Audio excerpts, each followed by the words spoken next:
Hi. So it was only yesterday that I was talking about that generator that I found. Now, that's a really lucky find. That's not something you're going to see every day. But this morning as I was driving to work, I drove past this. This had been thrown on a bit of parkland, actually. It's a bit of a shame, and it's a bit of a sign of our times, but it was on a nice bit of grassland that didn't belong to anybody, and clearly somebody just chucked it out because they couldn't get the bin men to take it. But it's a fairly common thing that you come across, a broken microwave. It's something that lots of people have. It's something you find often. Well, yeah, inverted commas. So what I thought I'd do is a video on some things that you can do with this. Because it's a broken microwave, it's not likely that you're going to be able to repair it, certainly not by yourself. And you don't have to repair everything. I mean, the first choice has got to be repair.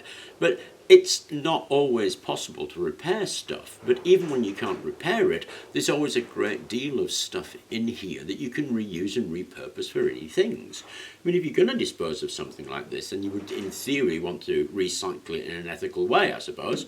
But even that, you know, our world is so fraught. A lot of this stuff ends up in electronic consumer waste in really weird places you wouldn't believe it would end up in. But we can take this apart and get some really useful bits and pieces out of this and then do some stuff with it. So that's what I thought I would do. I thought I'd take this apart, have a look at the inside, pull out the bits and pieces that I think we can use, and then do a couple of projects reusing those bits and pieces. So that's what I'm going to do. Now, microwaves are one of those things everybody's really scared about. And there's a big notice on the back saying, "Warning, microwave energy, do not remove this cover. Once it's unplugged, there is no microwave energy." This has been lying on the grass for a day, so the chances are there's absolutely nothing in here but sea insects and some leaves. But if you're worried about stored charge, wear some rubber gloves, try not to touch the contacts, that kind of thing. If you don't wear rubber gloves, like I'm not going to, and you get a bit of a shock, well, you've got yourself to blame, haven't you? But let's take this apart. Now, very often, these things are put together with specialist screws to stop you taking it apart. A little set like that, and I got that from the local store for a few pounds, has most of the things in there that you're going to want to need to get some of these specialist screws off.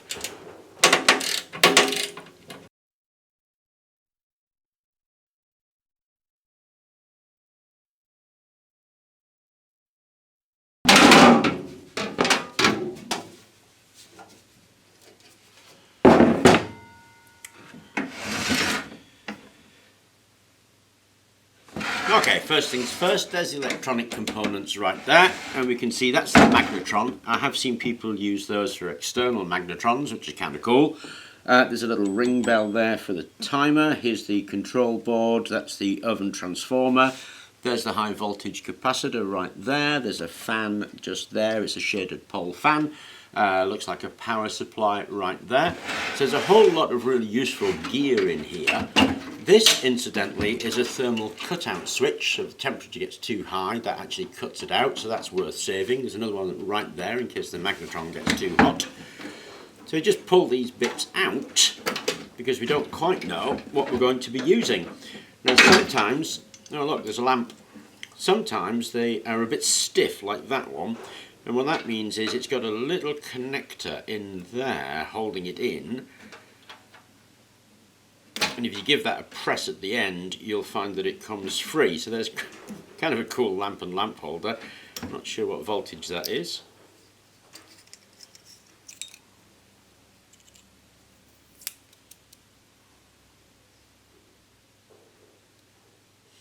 Hmm, 12 volts.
look at our little hoard of stuff that we got out there. The main case was actually just steel, and that's gone to the recycling. Recycling's all about separation, actually. Now I've separated that into steel and plastic and put the steel in one bin and plastic in the other. The actual recyclers, the guys who turn this into new steel, are going to have an easy job with it. The stuff that's problematic is this kind of stuff, where you've got an awful lot of electronic waste going into things. The thing about this, particularly this kind of board, is a bit indelicate. It's full of really useful bits. There's a couple of power resistors right there. That's a 10 amp relay. There's a nice toroid here. It's a separation transformer, actually. There's a high value polyester cap there. There's a couple of ceramic caps there. That electrolytic's probably of no use. But there's a ton of things you could desolder from these boards, and this half dozen components or so, just chick them in your electronics bin, and when you need one, you've got something there. We also got a couple of these thermal cutout switches, which are very useful in heating applications. You're making a heating mat. Nice fuse. I'm forever looking for a bit of flex to plug in, believe it or not. I separated the screws out, so the ones that went metal to metal are self-tappers. I've kept them. I'll put them in a jar when I need to do something again. There's a whole lot of contact switches. I got 3 contact switches out of that. I got this shaded pole motor. This is an induction motor, incidentally. It works by the AC current setting up an induction field in the rotor here. This very thick copper winding here makes this side lag in time, and so the thing will spin. Now, they're incredibly cheap motors. They have a terrible efficiency and a very low starting torque. So shaded pole motors are often found in fan applications, which is what this one is. But that bobbin there is a really fine copper wire that unrolls beautifully and can be reused really easily. If you put a saw cut in here, you'll find the bobbin and the centre pin will drop out, and you could make a solenoid out of that, no problem at all, or just reuse the copper. So very useful things, those, actually, once you take them to pieces. The thing I pulled out the bottom was this, so that's an asynchronous induction motor. This is a synchronous motor, and this is one of the things we're going to take apart even further and have a look at this, and we're going to do something with one of these, because that's kind of cool. We've got a whole set of high voltage stuff, so we've got a very nice microwave oven transformer we can use for welding. I collect these high voltage diodes and these high voltage capacitors because I use them for blowing up water. Basically, you dump a high voltage charge, and you could make graphene out of this. I've been collecting these a while to replicate what I think it was Rice did on exploding graphite into graphene. So I need a few of these. I've got 3 at the moment. Once I've got half a dozen of these or so, I can replicate that experiment, because to buy what they're used cost £100 each. And I need 6 of them, so that's £600 on capacitors, or I can just take my time and collect them from microwave ovens till I've got enough, and then I can replicate that graphene experiment. So I'm saving those for the graphene experiment. If I had a look at some of the electronics, this is the Magnetron, incidentally. It's another bit that we're going to take apart, because we see right there, there's a couple of awesome ring magnets sitting in the middle of the Magnetron. So we've got a, and this is just the wiring loom, but I tend to save those for all the connectors and all the bits of wire, because you're forever wanting little bits of wire, and you end up paying a fortune for connectors and wire that you don't even think you're paying for. So there's a whole host of really useful materials. We've done the separation for the actual recycling, so that it's much cheaper to recycle it and much greener, and we've got some useful things, and I'm going to break down this and this and then do something with it. Okay, so I've chosen 3 bits and we're going to do 3 projects with them. With this one, we're going to make an electromagnet out of it.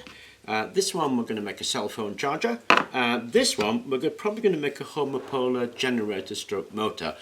But I'm likely to do that one as a separate video on the members channel, because it's already getting a bit long and a couple of projects is great. And that'll be on the members channel, I think. So let's get on and make an electromagnet. Okay, so if you have a look at the microwave oven transformer, it's made out actually 2 components. There's a long strip, looks like an I, and then there's a big block here that when it's not wrapped looks like an E, so it's an EI transformer. Now when they wound this, what they did was put a weld across here. So they put a weld here to hold everything together and a weld here to hold the E and the I together, and it's the same on here. And it doesn't go all the way through, it's just going at the top there. So what we have to do is remove that weld. Now there's a couple of ways of doing that. One way would be just with a hacksaw. You take a hacksaw, saw through the weld,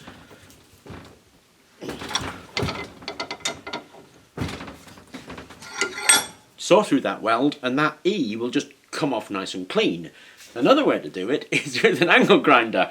So I happen to have an angle grinder, so I'm going to grind that weld until we can get that E out of there. And like I say, you can use a hacksaw. You be a bit careful not to damage any of this stuff, but basically take an angle grinder to it or a hacksaw.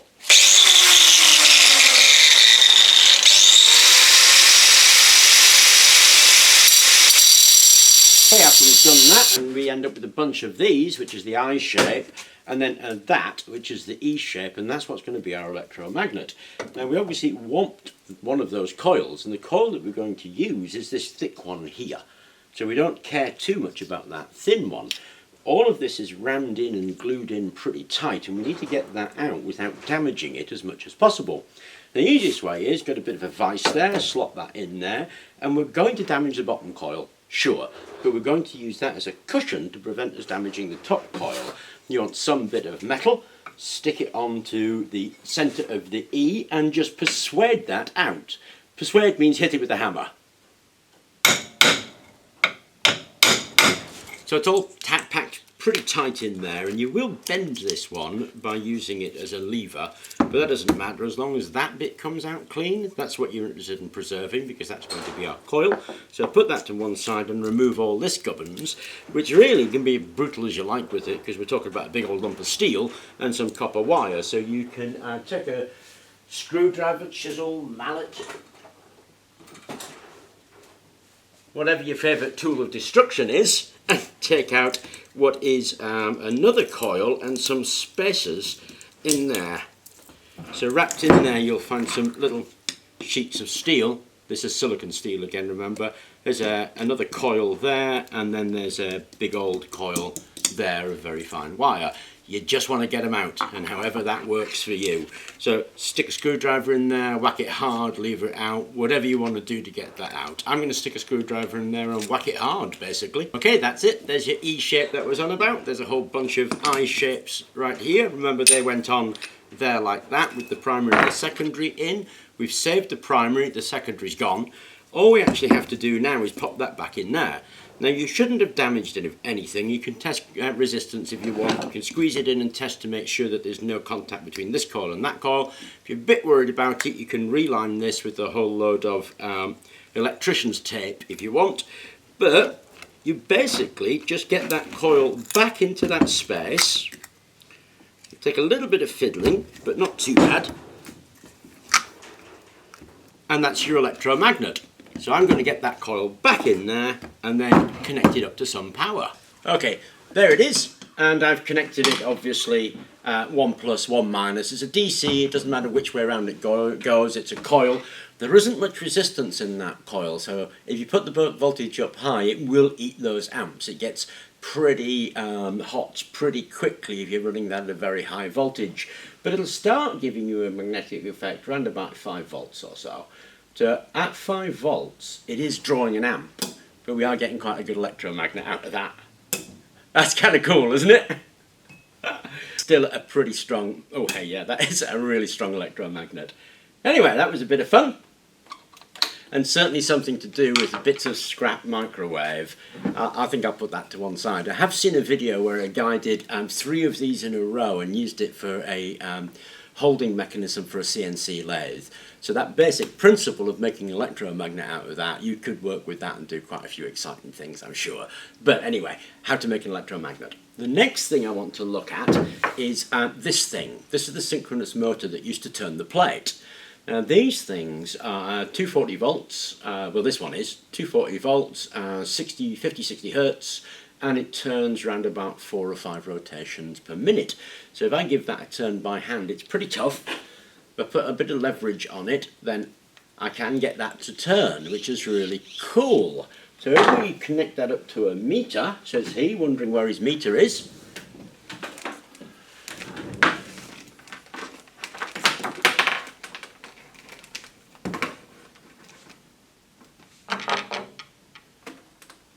and it is going to be AC, okay, so we need an AC voltage reading.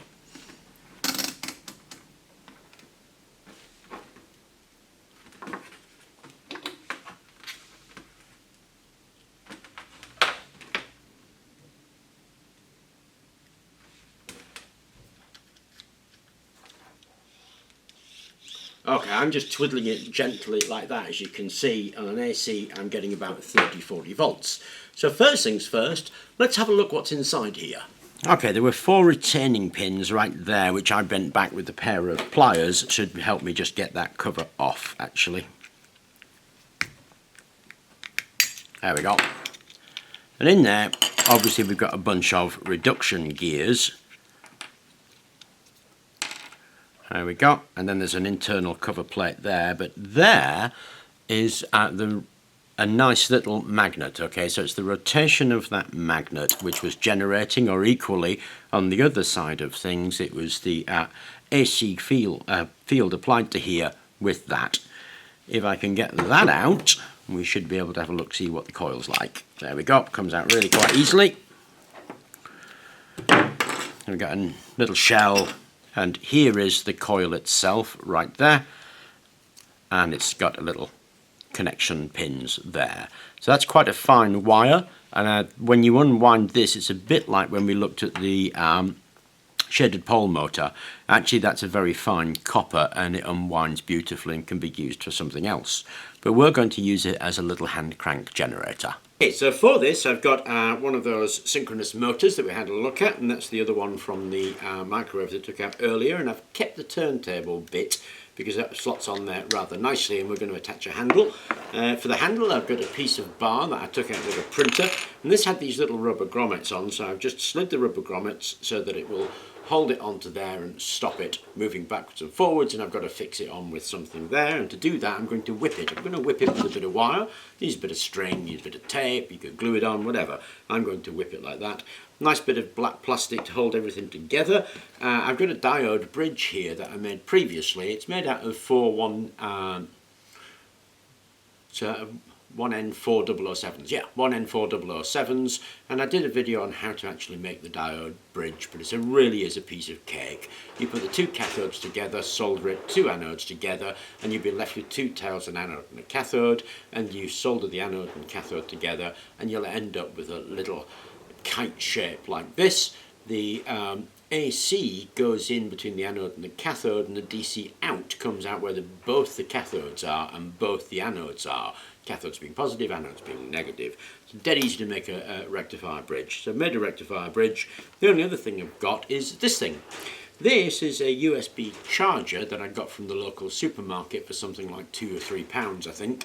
And in there, what I'm expecting is a circuit that will make that voltage nice and even and give me an output at 5 volts and 2.4 amps, somewhere around about there. So I'm going to crack that open, drill that out, mount everything, and that's what we're going to do. So first things first, let's drill that.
Of that electronics that we just pulled out. There's the USB.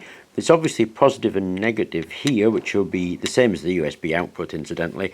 There's the positive in, there's the negative in, and you can see the various bits of electronics on there. That's amazing. I think I really did pay about £2 for that. So we're basically going to glue that on there and then wire our rectifier bridge in between, connect it up to that, and we're ready to go. Okay, so there it is, finished on a really nice bit of black plastic. That's the back of it. I guess we could put a nice container, a surround on that. And there's the USB output. We put a nice back on it, of course we could make it really pretty. I put the handle on it. There we go. And one thing we do know is it's generating, at least enough to light that LED, which is kind of cool, actually. Okay, I've got my phone here. Now, I'm worse than useless with my phone. If I try to turn that on, I'm forever letting it go out of charge. I suppose it's because I just don't use the phone that much, but we're going to try and put some charge on that phone and see if this actually works as a phone charger.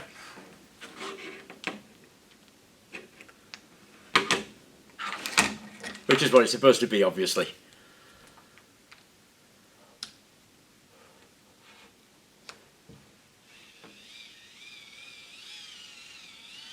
Unbelievable.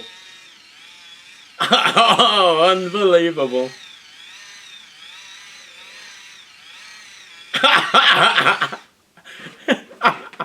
It started.